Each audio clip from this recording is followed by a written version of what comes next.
Now, let's see.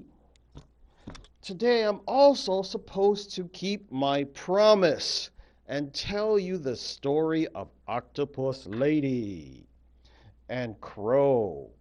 I wonder if I can actually get this to pop up. I stole this story, of course, from the great master storyteller himself, Johnny Moses. Let's see if I can pull up a picture of him.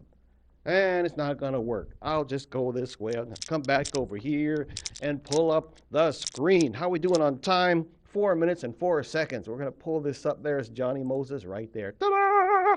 So Johnny Moses, there's a nice picture of him. He's gotten older, of course. Now he kind of looks more like this, but never mind. Let's pull that down. Johnny Moses is from the Tulalip tribe over there on the northwest coast. And the story I'm getting ready to tell you is an excellent example of indigenous didactics. Okay, without any further ado, I'm going to use our class. I've been harassing AI relentlessly to draw pictures for me for this story because I love pictures. And after all, I used to teach little kids.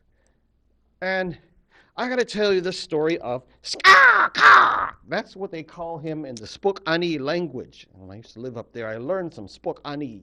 However, I haven't spoken it in so long, so a lot of my pronunciation has gone out the window. But anyway, let's go ahead and tell the story. Long, long, long time ago, when all the animals and human beings could communicate and everybody lived in harmony with one another.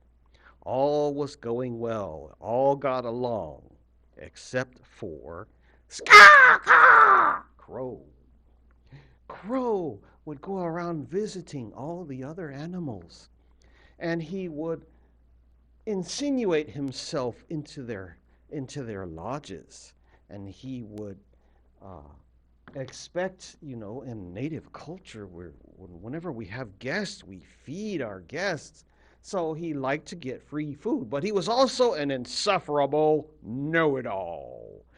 And I'm sure you've met some in your own day-to-day dealings of people who say, I know everything! Ah, ah!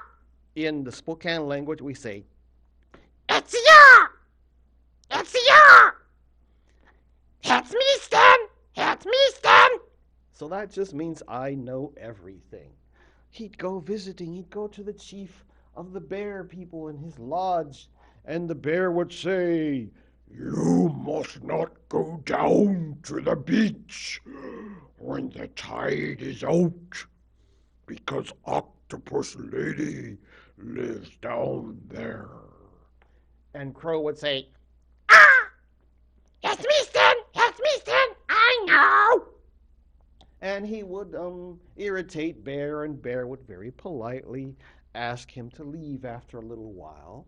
And then he would run off and go harass the chief of the deer people.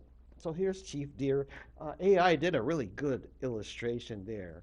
And Deer would say, you must not go down to the beach when the tide is out, because Octopus Lady lives down there. And Crow would say, that's me, Stan! That's me, Stan! I know! And the deer would say, thank you for your visit. Please go and visit someone else. So Crow would go and visit the mosquito people, the mosquito chief. And mosquito chief would invite him in, give him some huss tea, which we'll talk about later because I'm already messing up my throat. And mosquito people would say, you must not go down to the beach when the tide is out, because Octopus Lady lives down there. And Crow would say, it's ya! It's ya! It's me, Stan! It's me, Stan! Now, after sufficiently irritating all the different animal people and all the chiefs, Crow found himself alone walking on the beach when the tide is out. The tide was out. And Crow was walking along doing his little crow hop. And there's tide pools. And what should he see in one of the pools? A big head rising up and popping out of the pool. And it turned and it greeted him. And this is what the head said. "Oh, hello, Crow. It is nice to see you today. I have been dying to meet you." And Crow said, "Ah, ah, that's me, Stan. That's me, Stan." And Octopus Lady, and Crow looked at each other, and Octopus Lady threw an arm around him, and she said, "You are very smart, Crow." "Ah, what's it now? It's me, Stan. It's me, Stan." "I know."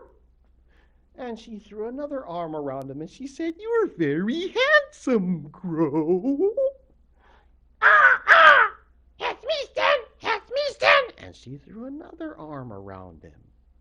And they continued to talk. And suddenly, as they talked, slowly, slowly, the water began to rise, began to rise. The tide was coming back in. And Octopus Lady is here's a nice AI drawing. And she's beckoning him, "Come a little closer, Crow. I want to get a look at you." And she threw another arm around him and she drew him closer. Now, Crow's stomach is starting to grumble because in our native traditions, whenever we have guests, we like to feed them, you see. Crow knows this. He likes to run around and getting free food, as I said before. And as they're chatting, he says to Octopus Lady, "I'm getting hungry! Ah! Eaten, eaten." Eaten means food, or I want to eat. Eaten. And Octopus Lady says, "We're going to eat pretty soon, Crow." And they talked and they talked. And Octopus Lady and Crow are going on about the weather and the beautiful day, and the water's continuing to rise, and it's getting up to Crow's neck, and Crow says, "I'm getting hungry, I want to eat! What is for dinner? What is for dinner?" And Octopus Lady says, "You are the dinner, Crow." "Ah, I know." End of story. Hamahowich. So we're going to stop it here and see how the story came out with the recording. Hopefully it came out better than last time. Thank you so much, and we'll talk to you in the next video.